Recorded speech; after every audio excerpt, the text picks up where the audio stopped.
Good morning, ladies and gentlemen. Good morning to all U.S. Constitution Protects All Lives Matter members. Today we talk about the individual occurrences uh, in the news, the cover-ups uh, by the rogue FBI agents employing COINTEL and Project M on U.S. citizens, which is illegal and deemed illegal and unconstitutional by the D.C. Circuit Court and the United States Supreme Court, and ordered the rogue agents in the FBI to cease and desist such practices dating back to 1987. So, again, that's one issue. The other issue is the bridge collapse and the country where that individual vessel was flagged out of.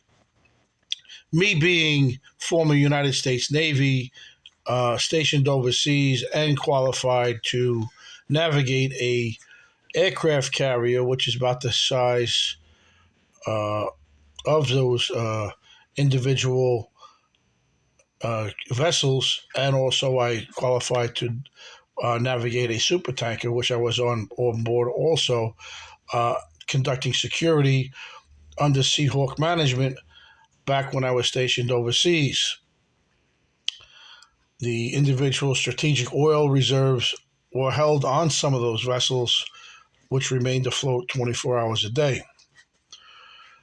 Uh, I also did and conducted surveillance and counterintelligence of going ons of the Chinese in and around Guam and the other outlying islands due to our pullout of the Subic Bay, Philippines naval base, which we rebuilt Navstay, Agana, Guam, and the outlying bases in that island. Uh, so again, I'm pretty well versed with such and can be held accountable for those individual documents. Unfortunately, some of those documents were stolen from my residence, as well as the individual laptop and iPad, along with some other legal briefs and documents in several other cases that are pending in the court. This, we can say, is conducted by rogue FBI SIA program agents working under Project M COINTEL Pro.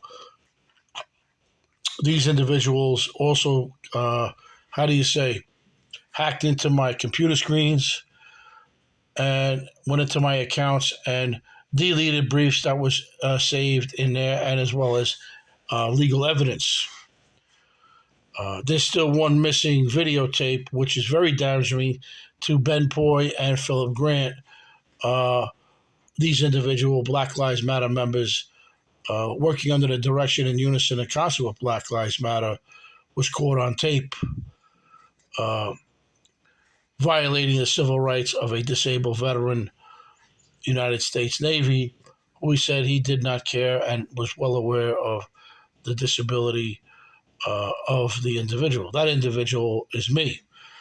I suffer from PTSD and also walk with a cane due to surgical procedures and needs that was required due to being attacked by uh, Obama loyalist law enforcement in Jersey City, New Jersey in 2015, which, as you know, Stephen Fulop, the mayor, signed an allegiance pact with Barack Obama.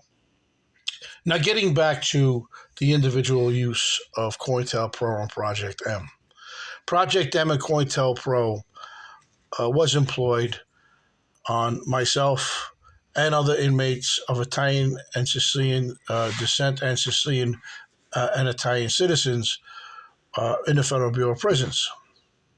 This is true fact, and in 2008, Barack Obama authorized the implantation of what they call a roving bug while I was under anesthesia in Muncie Regional Medical Center having a colonoscopy and an arthroscope. Such is totally illegal because it was against my civil rights, and I did not authorize such. and also it caused me not to have children, which is an act of genocide. I'm Roman Catholic, and we are mandated to promulgate the church as well as the Muslims and the other Christian faith group. Obama violated that along with Eric Holder. And then after, now United States Attorney Damian Williams, who illegally had me arrested and convicted in 2012. Videotapes were covered up and subpoenas were covered up by Judge Denise Coate, where an individual CJA attorney who was appointed, was acting as a fox in sheep's clothing, working undercover for the FBI SIA COINTEL Pro program, knowing the roving bug was in place, trying to extract information on other people that I knew and were targeted by the FBI and the U.S. Department of Justice. This, as you know, is illegal. And if you were targeted also, the leader of a country is responsible for his subordinates' acts and actions in unison and concert with one another. You can look that up in Caddick versus Karasnik, 70 Fed 3rd, 232, Second Circuit, 1995, which also applied UN treaty laws under Articles 2 through 9 can apply to a country's leader for his subordinates' actions in unison and concert with one another, and also affirmed the convictions for those acts of murder of the unborn who were denied future union votes because an individual union member was murdered, so therefore his unborn children were denied the right to future union votes, and a life sentence was in place. The Second Circuit upheld that, citing the individual acts caused these unborn children a denial under the RICO Act, which is two or more people acting in unison and concert with one another. Well, the structure is the president, vice president, attorney general, Bureau of Prisons director on down. All these individuals, except for Joe Biden, were black. So therefore, they all supported Black Lives Matter members. But then again, we come up to 2018, where an attack on the founder of U.S. Constitution Protects All Lives Matter